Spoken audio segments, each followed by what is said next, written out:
Do it at the end. We'll just take care of it now. First thing, there's a potluck after the service. So even if you didn't bring something, you can stay and eat. Everyone's welcome. We got lots of food. Lord's Supper immediately during the service.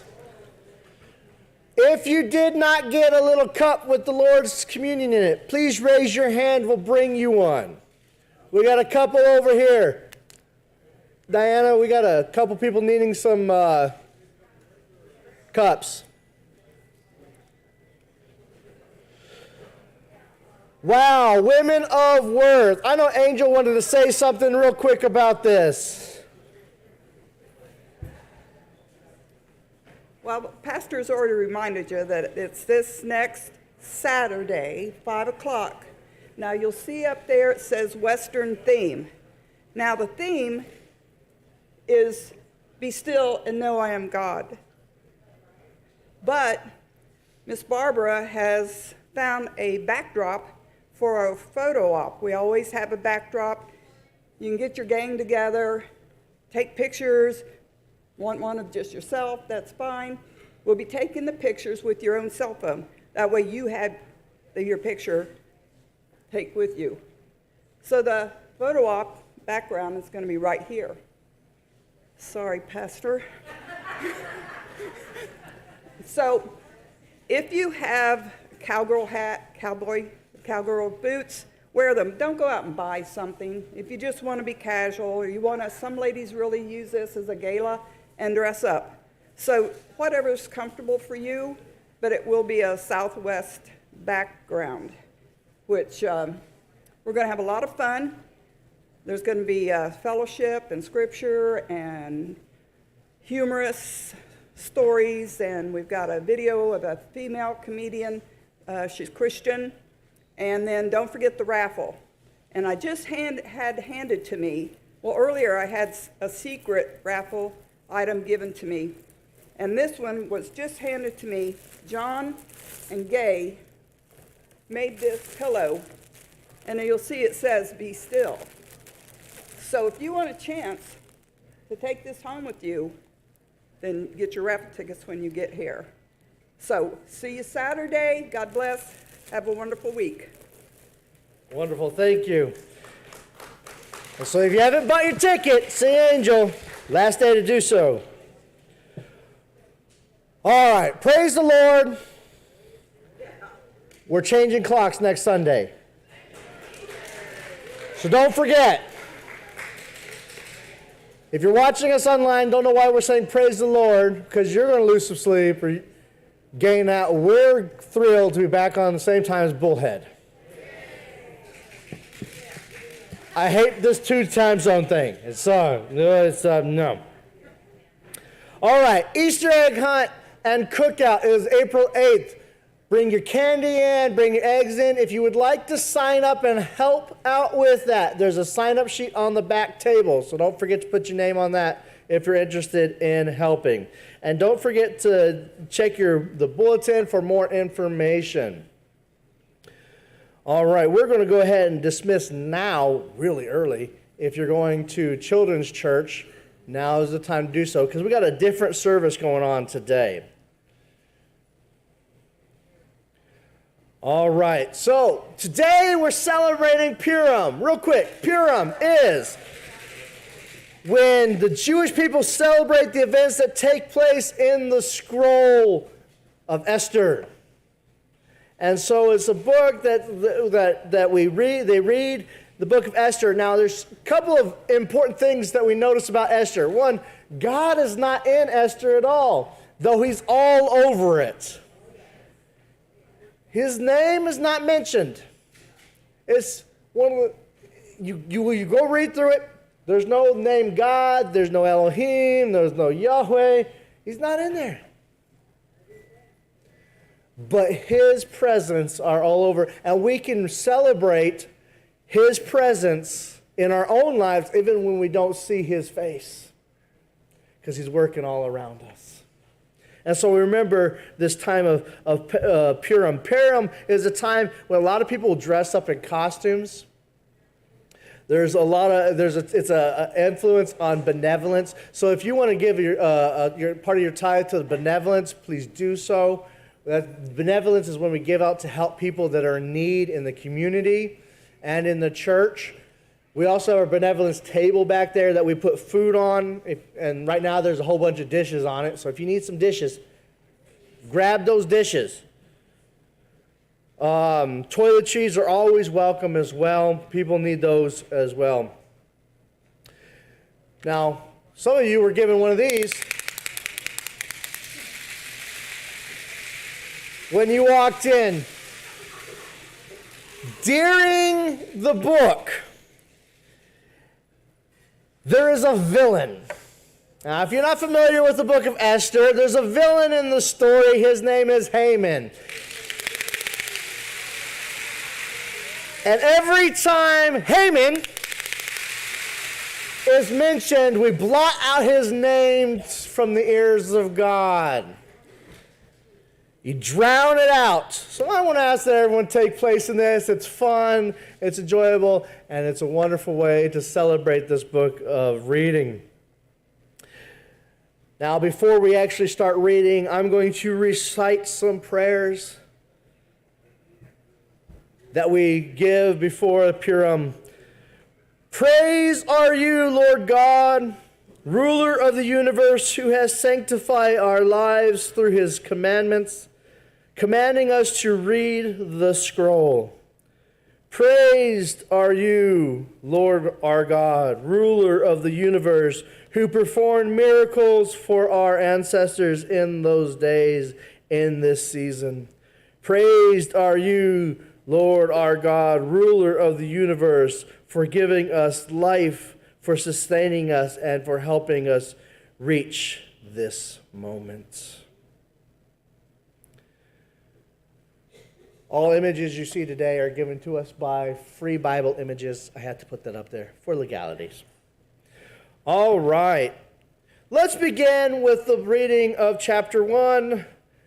Sherry Carroll, please come begin us.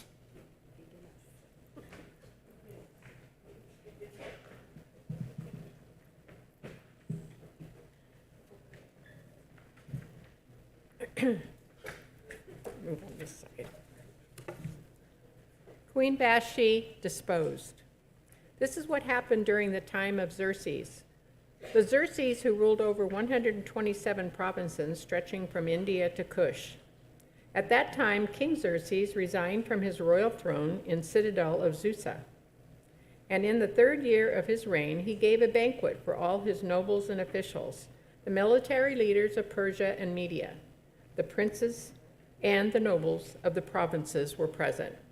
For a full 180 days he displayed the vast wealth of his kingdom and the splendor and glory of his majesty. When these days were over, the king gave a banquet, lasting 7 days, in the enclosed garden of the king's palace for all the people from the least to the greatest who were in citadel of Susa.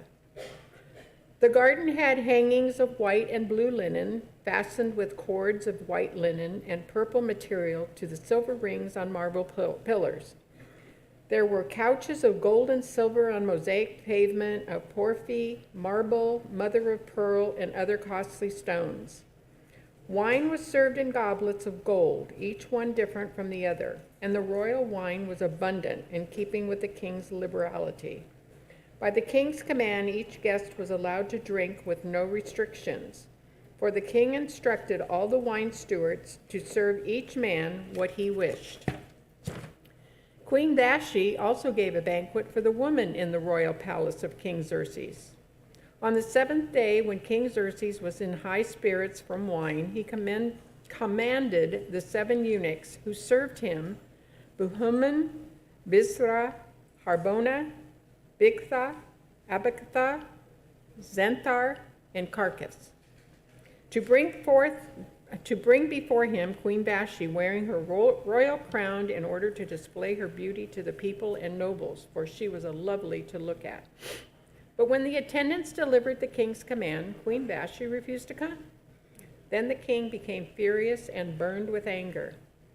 Since it was customary for the king to consult experts in the matter of law and justice, he spoke with the wise men who understood the times and were closest to the king: Karshina, Shethar, Amitha, Tarshish, Mercies, Marcina, and Memhukan, the 7 nobles of Persia and Media, who had special access to the king and were the highest in the kingdom.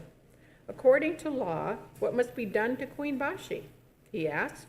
She has not obeyed the command of King Xerxes, and the eunuchs have taken to her.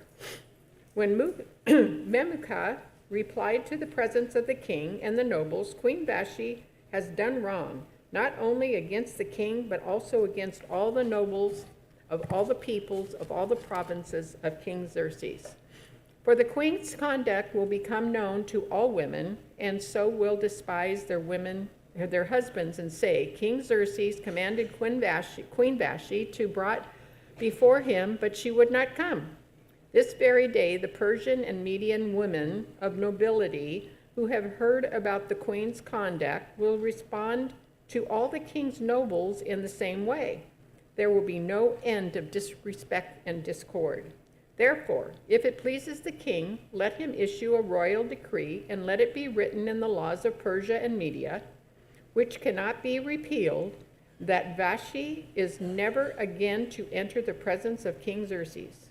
Also, let the king give her royal position to someone else who is better than she. Then, when the king's edict is proclaimed throughout all his vast realm, all the women will respect their husbands from the least to the greatest. The king of his nobles were pleased with his advice, so the king did Memucan propose. He sent dispatches to all parts of the kingdom, to each province in his own script, and to each people in their own language, proclaiming that every man should be ruler over his own household, using his native tongue.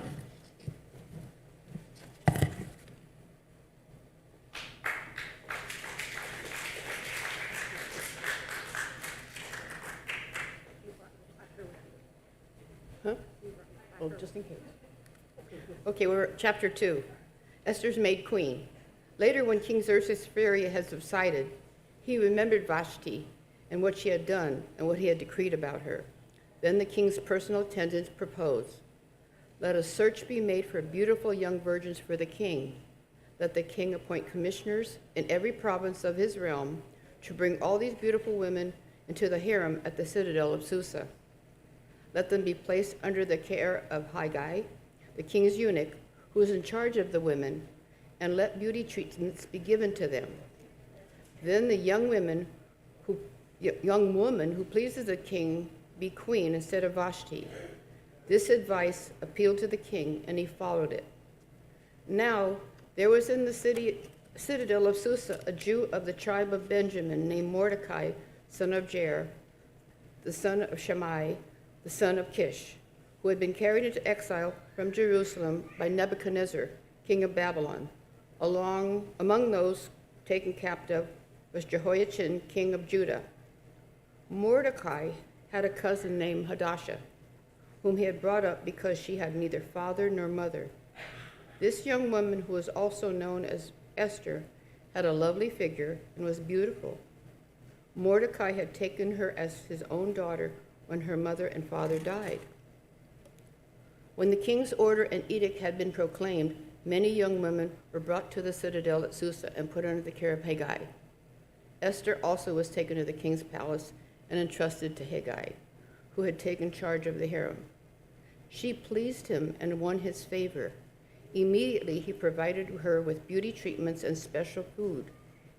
He assigned her to 7 female attendants selected from the king's palace, and moved her and her attendants into the best place in the harem. Esther had not revealed her nationality and family background because Mordecai had forbidden her to do so.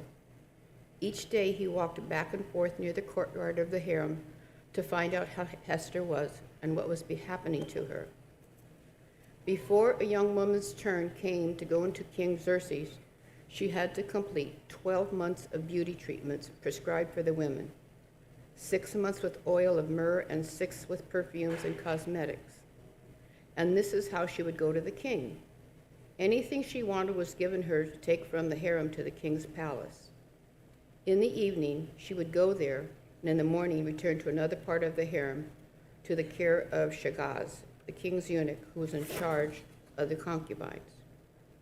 She would not return to the king unless he was pleased with her and summoned her by name. When the turn came for Esther, the young woman Mordecai had adopted, the daughter of his uncle Abihail, to go to the king, she asked for nothing other than what Haggai, the king's eunuch, who was in charge of the harem, suggested. And Esther won the favor of everyone who saw her. She was taken to King Xerxes in the royal residence in the 10th month, the month of Tebeth, in the 7th year of his reign. Now the king was attracted to Esther more than to any of the other women, and she won his favor and approval more than any of the other virgins. So he set a royal crown on her head and made her queen instead of Vashti. And the king gave a great banquet, Esther's banquet, for all of his nobles and officials. He proclaimed a holiday throughout the provinces and distributed gifts with royal liberality. When the virgins were assembled a second time, Mordecai was sitting at the king's gate, but Esther had kept secret her family's background and nationality, just as Mordecai had told her to do, for she continued to follow Mordecai's instructions as she had done when he was bringing her up. During the time that Mordecai was sitting at the king's gate, Bithana and Teresh, two of the king's officers who guarded the doorway, became angry and conspired to assassinate King Xerxes. But Mordecai found out about the plot and told Queen Esther, who in turn reported it to the king, giving credit to Mordecai. And when the report was investigated and found to be true, the two officials were impaled on poles. All of this was recorded in the book of Annals in the presence of the king. Will you stand with us, please? Will you stand with us, please?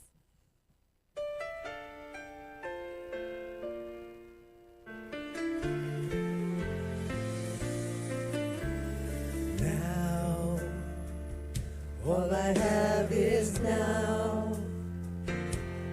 To be faithful, to be holy, and to shine, lighting up the darkness right now.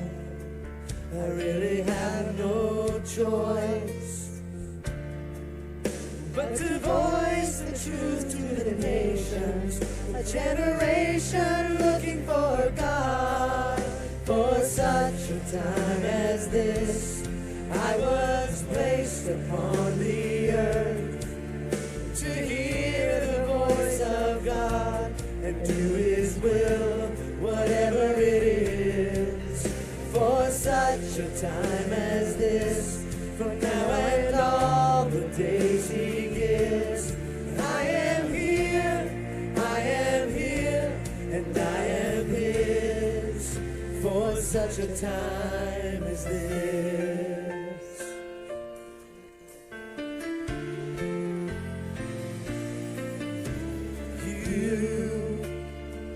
Do you ever wonder why?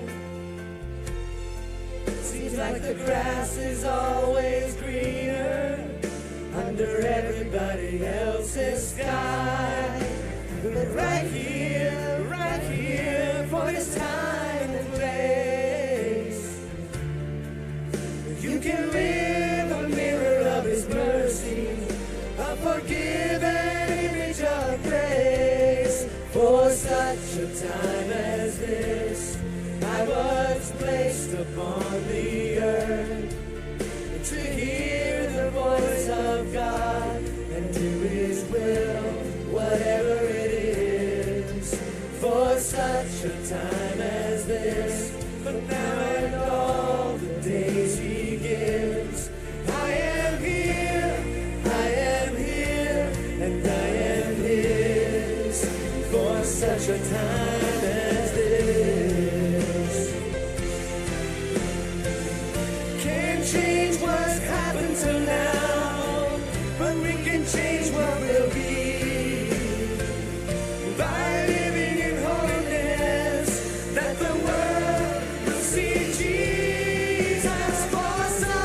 time as this, I was placed upon the earth to hear the voice of God and do His will, whatever it is, for such a time as this. So now and all the days He gives, I am here, and I am His, for such a time as this. I was placed upon the earth to hear the voice of God and do His will, whatever it is, for such a time as this. And now and all the days He gives, I am here, and I am His, for such a time as this. Amen. You may be seated.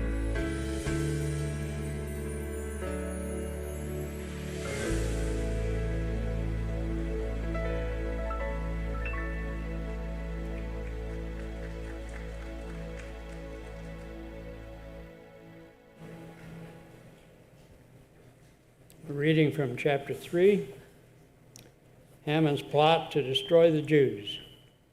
After these events, King Xerxes honored Haman, son of Hammedatha, the Agagite, elevating him and giving him a seat of honor, higher than that of all the other nobles.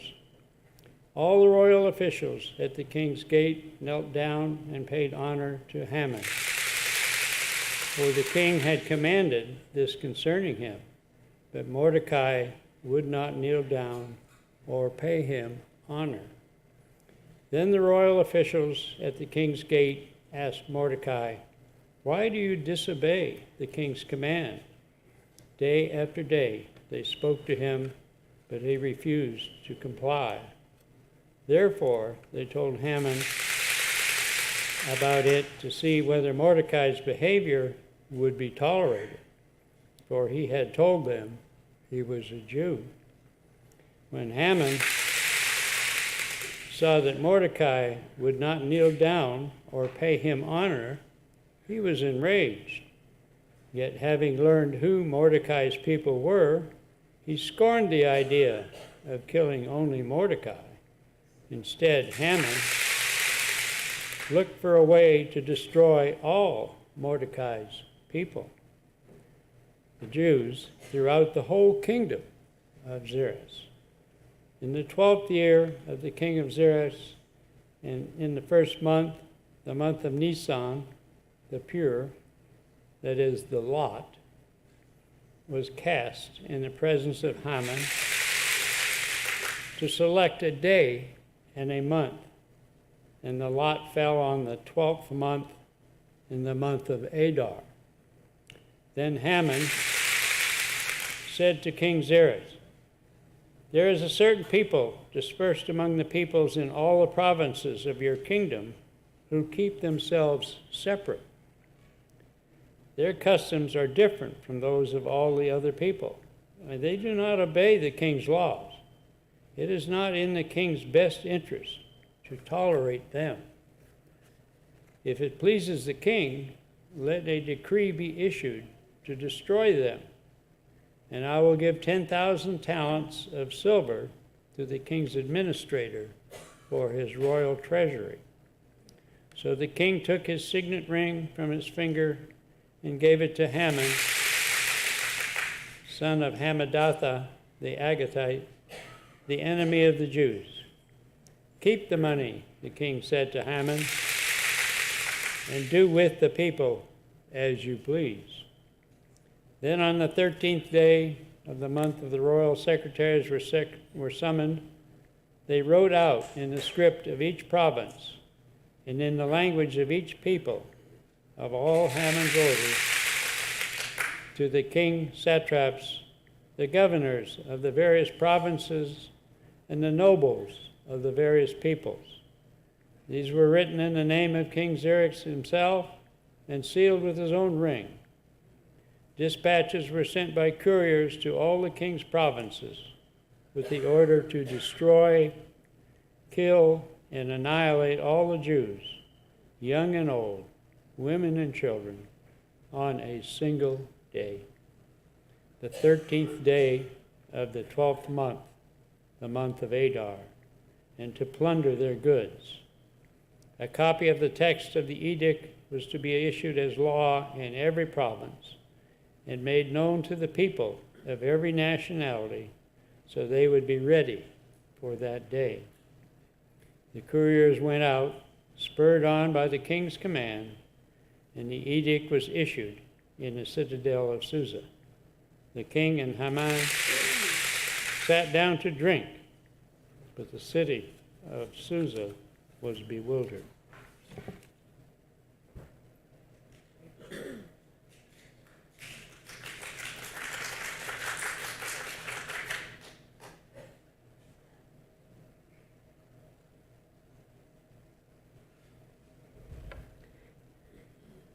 Mordecai persuades Esther to help.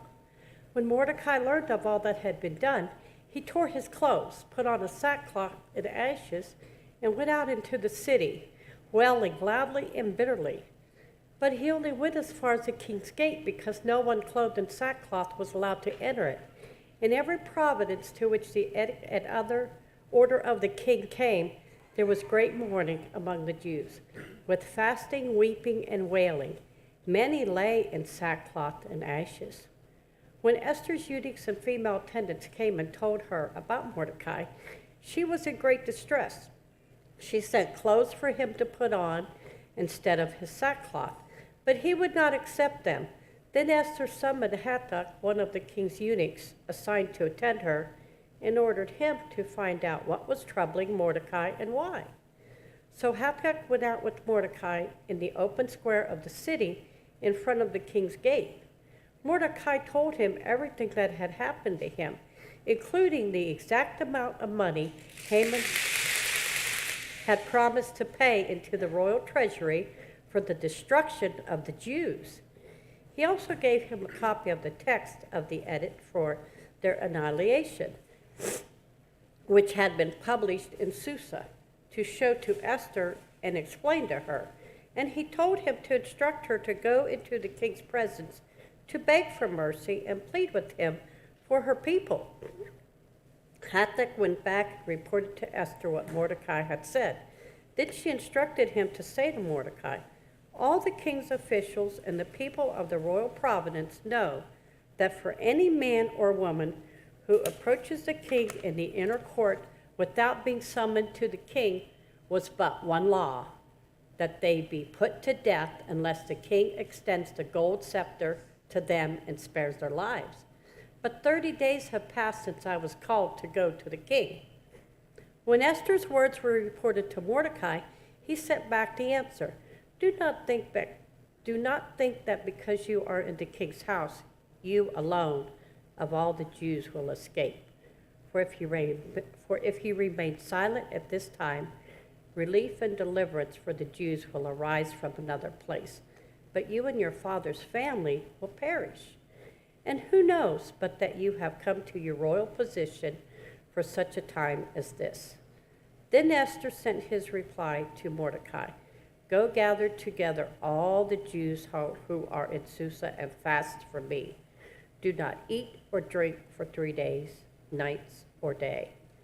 And I and my attendants will fast as you do.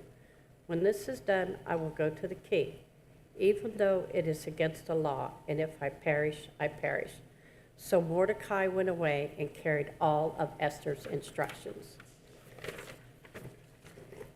Will you stand with us again?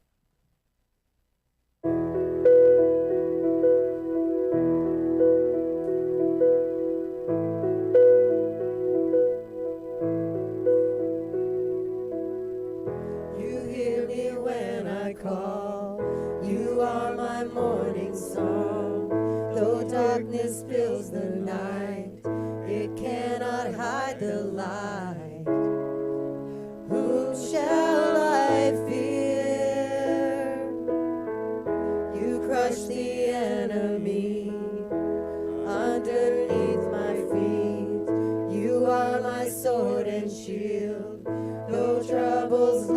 still.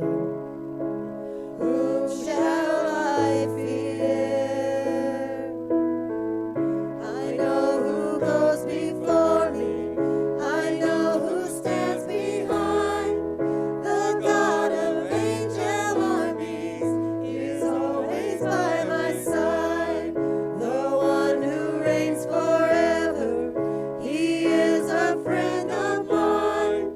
The God of angel armies is always by my side.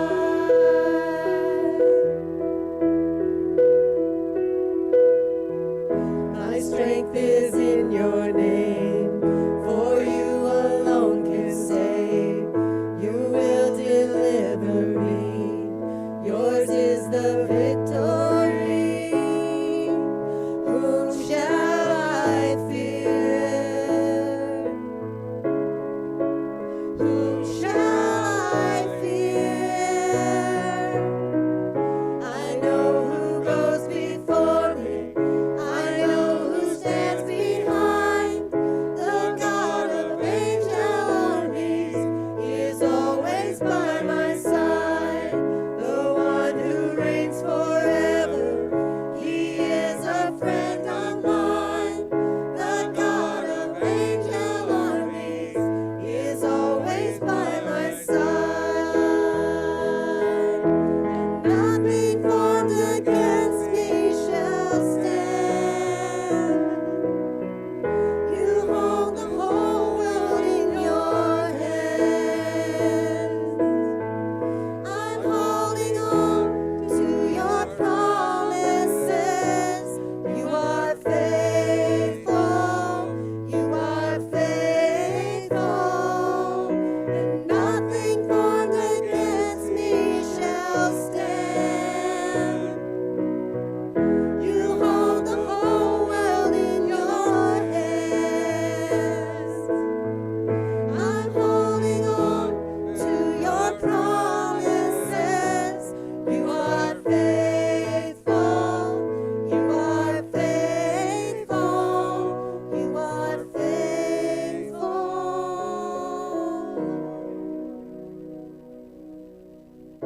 I know who goes before me. I know who stands behind. The God of angel armies is always by my side.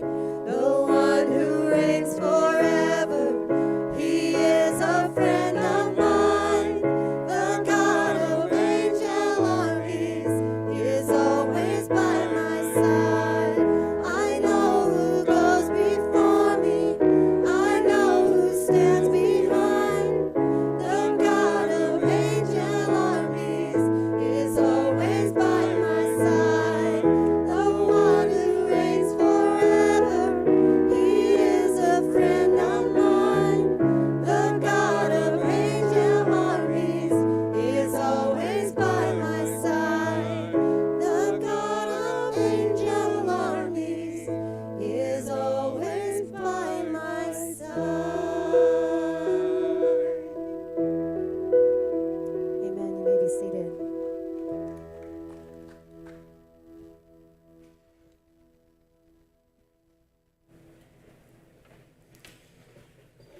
On the third day, Esther put on her royal robes and stood in the inner court of the palace in front of the king's hall. The king was sitting on his royal throne in the hall facing the entrance. When he saw Queen Esther standing in the court, he was pleased with her and held out to her the gold scepter that was in his hand. So Esther approached and touched the tip of the scepter. Then the king asked, "What is it, Queen Esther? What is your request? Even up to half the kingdom, it will be given to you." "If it pleases the king," replied Esther, "let the king together with Haman come today to a banquet I have prepared for him." "Bring Haman at once," the king said, "so we may do what Esther asks." So the king and Haman went to the banquet Esther had prepared.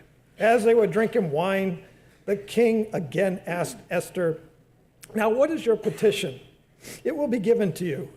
And what is your request? Even up to half the kingdom, it will be granted."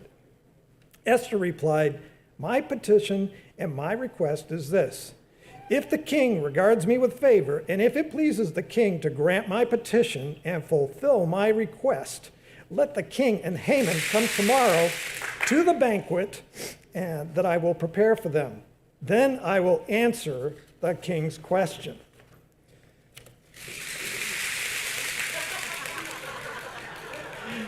Haman went out that day happy and in high spirits. But when he saw Mordecai at the king's gate and observed that he neither rose nor showed fear in his presence, he was filled with rage against Mordecai. Nevertheless, Haman restrained himself and went home. Calling together his friends and Zeresh, his wife, Haman boasted to them about his vast wealth, his many sons, and all the ways the king had honored him and how he had elevated him above all the other nobles and officials. And that's not all, Haman added. I'm the only queen Esther invited to accompany to the king to the banquet she gave. And she has invited me along with the king tomorrow.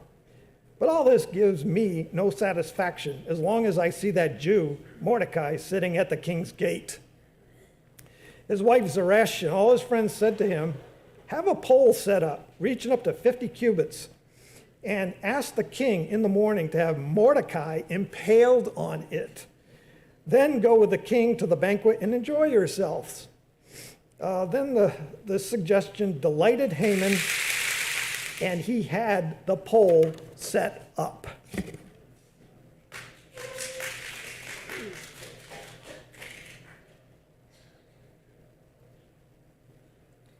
Mordecai honored. That night the king could not sleep, so he ordered the book of the Chronicles, the record of his reign, to be brought in and read to him. It was found recorded there that Mordecai had exposed Begathan and Teresh, two of the king's officers who guarded the doorway, who had conspired to assassinate King Xerxes. What honor and recognition has Mordecai received for this? The king asked. Nothing has been done for him, his attendants answered. The king said, who is in the court?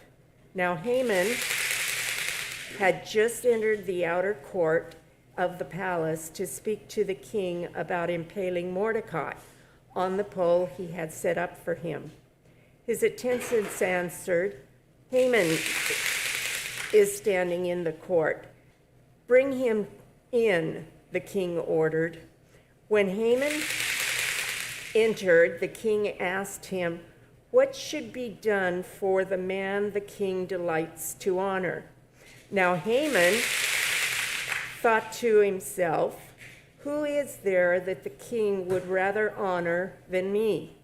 So he answered the king, for the man the king delights to honor, have them bring a royal robe the king has worn, and a horse the king has ridden, one with the royal crest placed on his head. Then let the robe and the horse be entrusted to one of the king's most noble princes.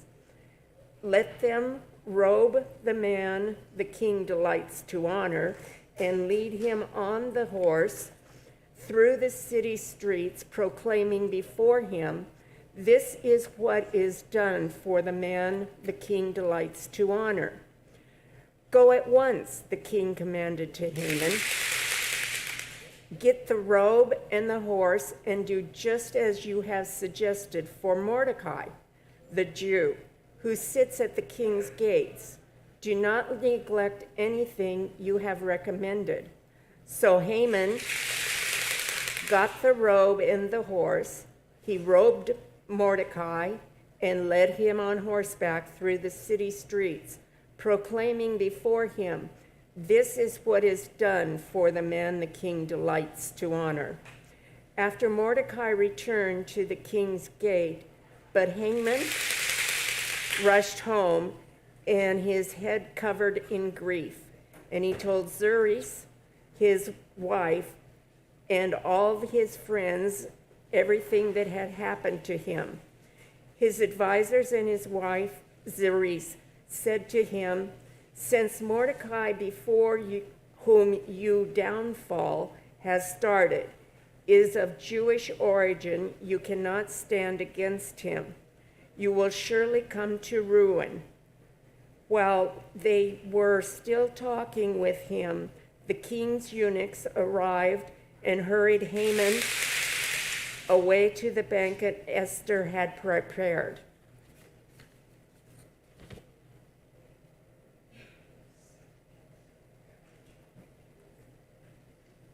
Chapter 7. So the king and Haman went to Queen Esther's banquet, and as they were drinking wine on the second day, the king again asked, "Queen Esther, what is your petition? It will be given you. What is your request? Even up to half the kingdom it will be granted." Then Queen Esther answered, "If I have found favor with you, your majesty, and if it pleases you, grant me my life. This is my petition. And spare my people. This is my request. For I and my people have been sold to be destroyed, killed, and annihilated.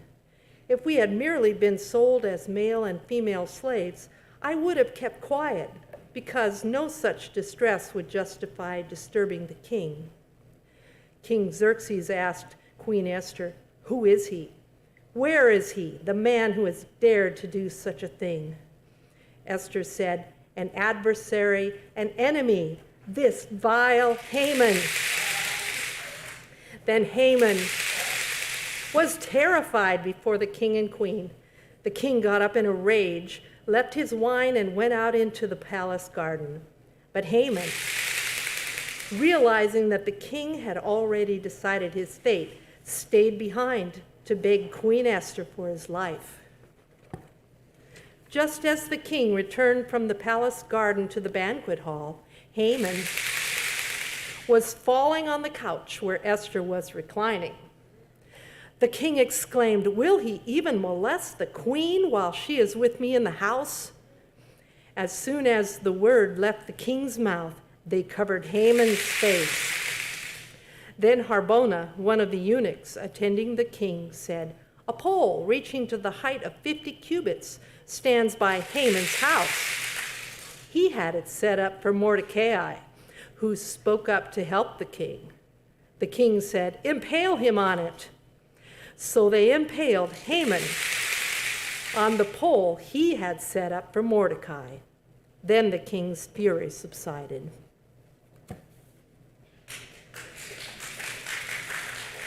Will you stand with us, please?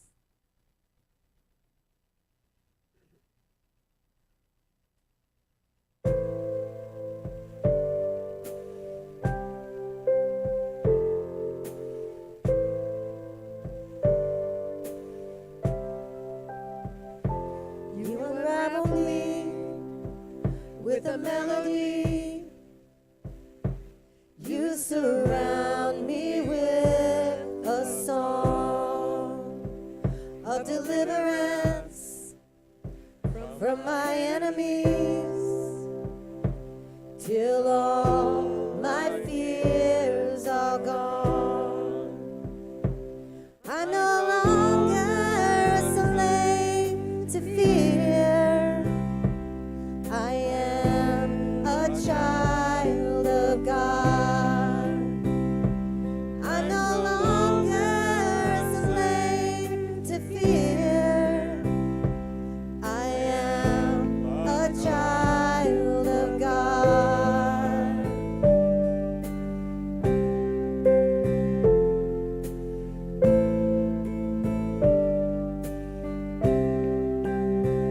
From my mother's womb, you have chosen me. Love has called my name. I've been born again into your family. Your blood flows through my veins. I'm no longer a slave to fear.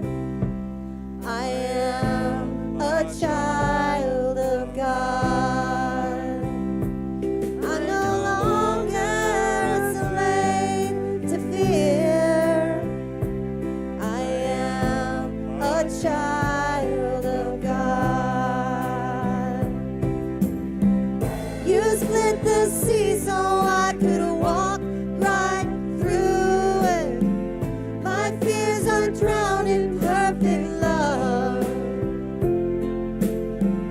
You rescued me so I can stand and say, I am a child of God. You split the sea so I could walk right through it. My fears are drowned in perfect love. You rescued me so I can stand and say, I am a child of God. I am a child of God. Yes, I am a child of God.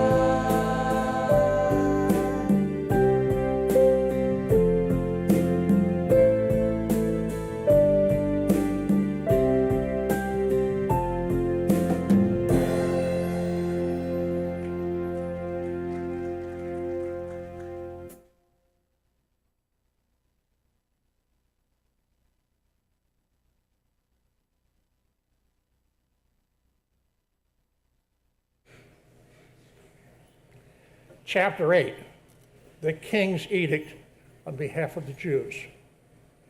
That same day, King Xerxes gave Queen Esther the estate of Haman, the enemy of the Jews, and Mordecai came into the presence of the king, for Esther had told how he was related to her.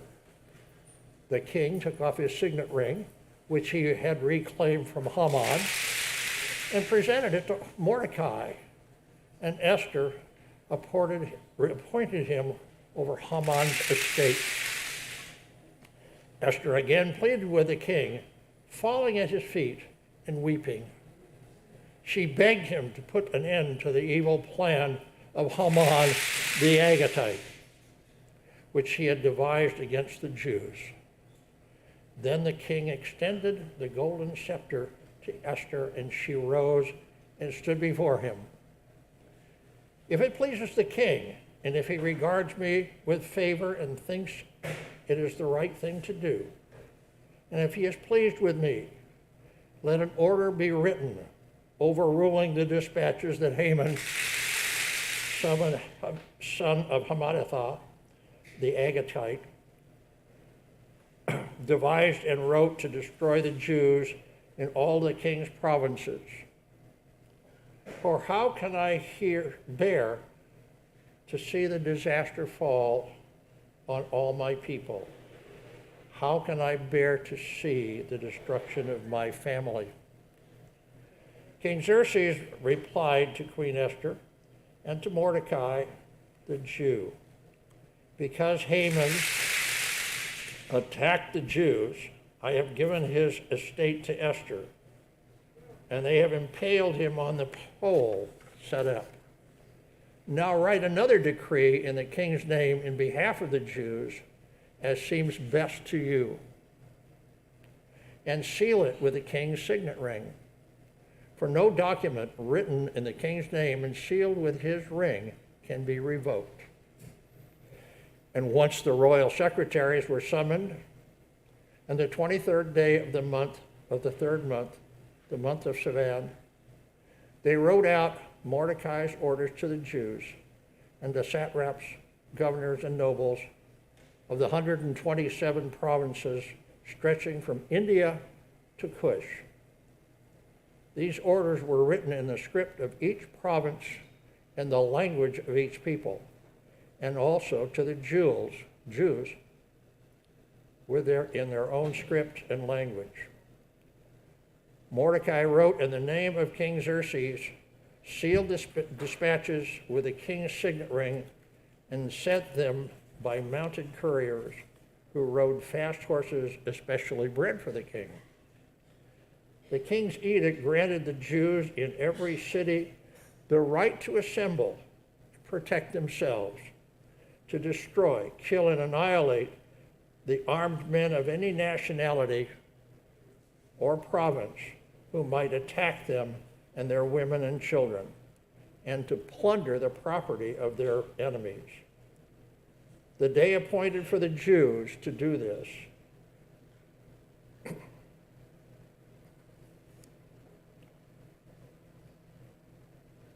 Pardon me. The day appointed for the Jews to do this in all the provinces of King Xerxes was the 13th day of the 12th month, the month of Adar. A copy of the text of the edict was to be issued as law in every province and made known to the people of every nationality so that Jews would be ready on the day to avenge themselves on the enemies. The couriers riding in royal horses went out, spurred on the king's command, and the edict was issued in the city of Susa. The triumph of the Jews. When Mordecai left the king's presence, he was wearing royal garments of blue and white, a large crown of gold, and a purple robe of fine linen. And the city of Susa held a joyous celebration. For the Jews, it was a time of happiness and joy, gladness and honor. In every province and in every city to which the edict of the king came, there was joy and gladness among the Jews, with feasting and celebrating. And many people of the other nationalities became Jews because of the fear the Jews had seized them.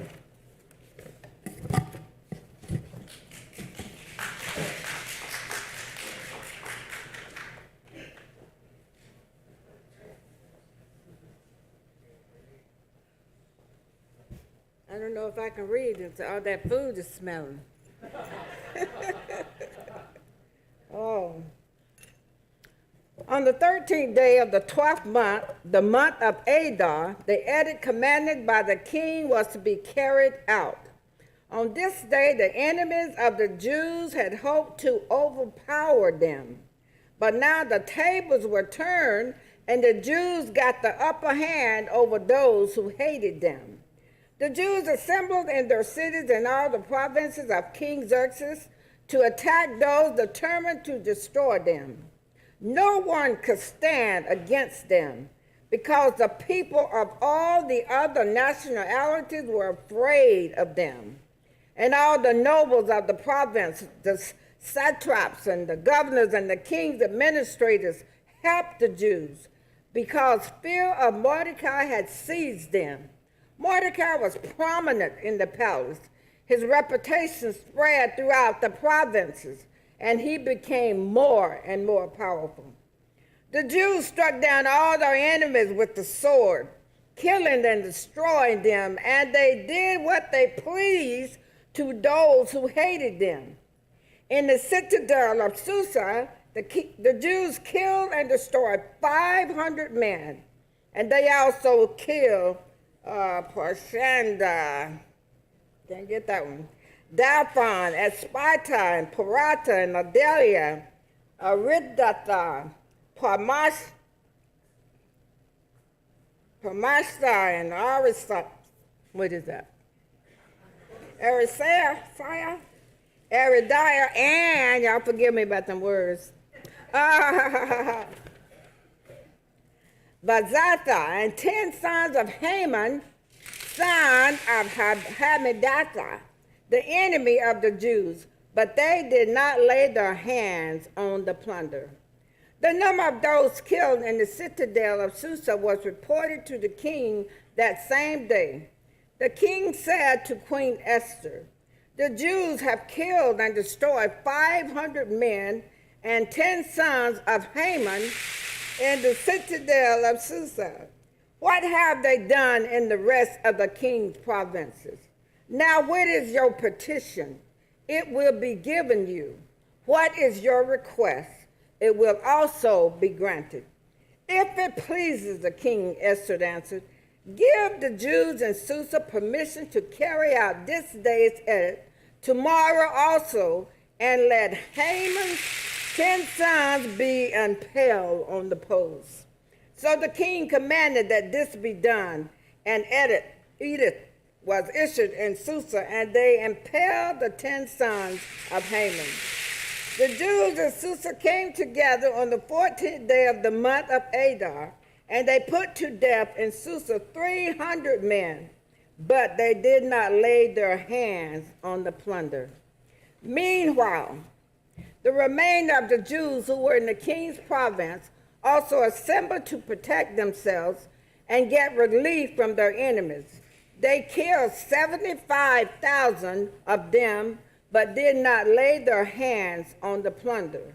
This happened on the 13th day of the month of Adar, and on the 14th day rested and made it a day of feasting and joy.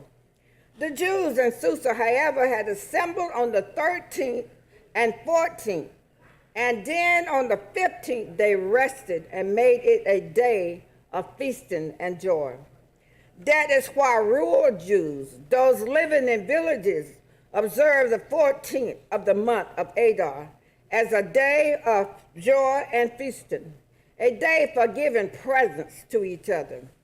Martyrs near and far, to have them celebrate annually the 14th and 15th days of the month of Adar. As the time went, the Jews got relief from their enemies, and as the month went, their sorrow was turned into joy, and their mourning into a day of celebration. He wrote them to observe the days as days of feasting and joy, and giving presents of food to one another and gifts to the poor. So the Jews agreed to continue the celebration they had begun, doing what Mordecai had written to them. For Haman, son of Hammedatha, the Agagite, the enemy of all the Jews, had plotted against the Jews to destroy them and had cast the pur, that is the lot, for their ruin and destruction. But when the plot came to the king's attention, he issued written orders that the evil scheme Haman had devised against the Jews should come back unto his own head, and that he and his sons should be impaled on poles. Therefore, these days were called Purim, from the word pur, because of everything written in this letter and because of what they had seen and what had happened to them. The Jews took it on themselves to establish the custom they and their descendants and all who joined should without fail observe these 2 days every year, in the way prescribed and at the time appointed. These days should be remembered and observed in every generation by every family, and in every province, in every city. And these days of Purim should never fail to be